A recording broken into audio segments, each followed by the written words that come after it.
पहले बात ये बेटा देखो सिंपल आपने किया ब्रेकइवन और उसके अंदर आपको पता है कि आपने 3 फार्मूला बेटा उसमें कैलकुलेट किया ठीक है।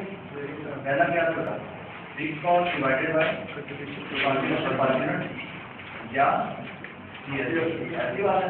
तो आपके पास क्या था ब्रेकइवन, उसके बाद आपने क्या किया बेटा फिक्स कॉस्ट का target profit divided by contribution per unit या यस। तो आपका क्या था बजट स्केल।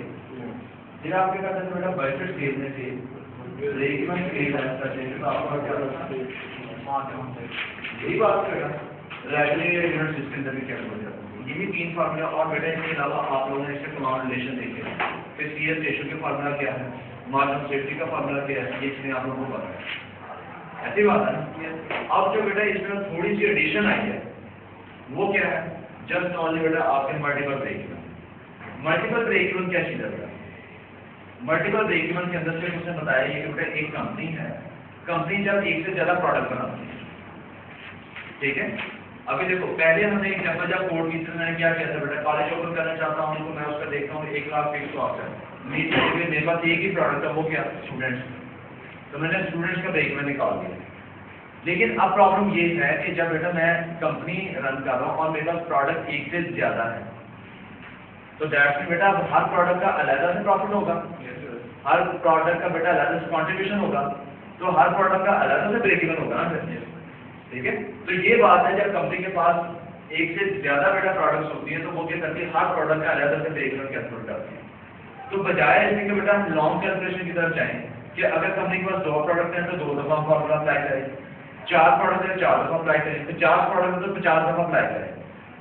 यही है ना तो बेटा कि हर एक इंडिविजुअल प्रोडक्ट का अलग से आप कैलकुलेट कर लो, लेकिन वो भी पॉसिबल नहीं है, वो भी चीज पॉसिबल नहीं। उसकी रीजन कैसे देखो, लेट्स सपोज मैंने कहा बेटा एक कंपनी है, कंपनी एज्यूम कर लेते हैं कि मैंने कहा एक कंपनी बेटा अल्फा कंपनी है, क्या नाम है कंपनी का, अल्फा कंपनी है, और ये बेटा 3 प्रोडक्ट प्रोड्यूस कर रही है, let's assume A B and C, 3 product produce कर रही है। अब दैट्स मीन बेटा ये तीनों प्रोडक्ट का ब्रेकइवन अलग से होगा। अब ये तीनों प्रोडक्ट का बेटा ब्रेकइवन चाह रही है, लेकिन कंपनी की फिक्स कॉस्ट कितनी है, लेट्स अज्यूम के बेटा कितनी है 100,000। अब मुझे एक चीज बताओ कि हमें बेटा फिक्स कॉस्ट पता चलेगी कंपनी की, तो क्या इसमें से आप मुझे ये बता सकते हो बेटा इसमें प्रोडक्ट ए की कंट्रीब्यूशन सॉरी फिक्स कॉस्ट कितनी है, प्रोडक्ट बी की कितनी है, प्रोडक्ट सी की कितनी है, क्या ये चीज आप बता सकते हैं? ये जो बैठो अच्छा क्या ये आप बेटा यहाँ पे डिफरेंशिएट कर सकते हो कि प्रोडक्ट ए की फिक्स कॉस्ट कितनी है, बी की कितनी है, सी की कितनी है, हो सकता है डिफरेंशिएट? बिल्कुल नहीं, क्योंकि ये तो कलेक्टिव है ना, तीनों प्रोडक्ट के बेटा 100,000 है। तो इसका मतलब जब बेटा ए की ब्रेकइवन निकालूंगा तो उसके लिए फिक्स कॉस्ट क्या ट्रीट करूंगा, there is a problem. B के लिए क्या ट्रीट करूंगा, there is again problem. C के लिए क्या ट्रीट करूंगा, देयर इज अगेन प्रॉब्लम, क्योंकि फिक्स कॉस्ट तो कलेक्टिव दी हुई है, मैं इसको सिलेक्ट तो नहीं कर सकता। तो फिर इसके लिए वो कहता है ये कि बेटा फॉर्मूला उसने वही अप्लाई किया है, उसने ये कहा कि बेटा आप तीनों का एक ही दफा ब्रेकइवन कैलकुलेट कर दो, लेकिन उसके लिए फिर आपको देखो डाटा उसने प्रोवाइड किया होगा, क्या कहता है बेटा लेट्स अज्यूम सेल प्राइस बेटा अज्यूम कर लेते हैं कि मैंने कहा बेटा इसकी सेल प्राइस 10 है और इसकी अज्यूम कर लो बेटा 15 है और इसकी अज्यूम कर लो 28 है सेल प्राइस है। वेरिएबल कॉस्ट अज्यूम करते हैं, लेट्स अज्यूम बेटा इसकी वेरिएबल कॉस्ट 6 है और इसकी बेटा 9 है और इसकी 3 है वेरिएबल कॉस्ट। ये आपको बेटा इन्फॉर्मेशन वो आपको बता देगा, क्योंकि आपको पता है कि ब्रेकइवन कैलकुलेट करने के लिए फिक्स कॉस्ट भी चाहिए और दूसरे कंट्रीब्यूशन भी चाहिए।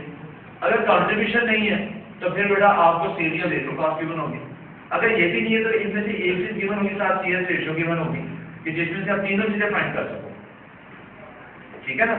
तो फिर अगली बार देखो आपको साथ देगा बेटा प्रोडक्ट का मिक्स, क्या देगा, इसलिए बेटा एक इन्फॉर्मेशन रिक्वायर्ड होती है वो क्या प्रोडक्ट मिक्स। ये प्रोडक्ट का मिक्स क्या है, मिक्स क्या मतलब लेट्स अज्यूम कि बेटा ए बी सी 3 प्रोडक्ट है, मैं कहता हूं कि इसके बेटा 2 यूनिट, इसका 1 और इसका 1.5 यूनिट प्रोड्यूस होता है। कब, जब एक दफा बेटा मैं अपना प्रोडक्शन प्रोसेस चलाता हूं। प्रोडक्ट मिक्स का क्या मतलब है कि जब एक दफा बेटा अपना प्रोसेस स्टार्ट करके एंड करता हूं तो उस प्रोडक्ट के अंदर बेटा एक प्रोसेस के अंदर 2 यूनिट बनते हैं ए के 1 यूनिट बनता है बी का और 1.5 यूनिट बनते हैं किसके? सी का। किसके अंदर? जब एक दफा प्रोसेस स्टार्ट करके मैं कंप्लीट करता हूँ, तो इसका मतलब एक दिन में बेटा जितने प्रोसेस करेंगे उतने पेयर ऑफ सी यूनिट बनेंगे, नहीं बनेंगे? हर एक प्रोसेस में 2 यूनिट ए के निकलेंगे, 1 यूनिट बी का निकलेगा, 1.5 यूनिट सी का निकलेगा। ऐसे ही है प्रोसेस मतलब ये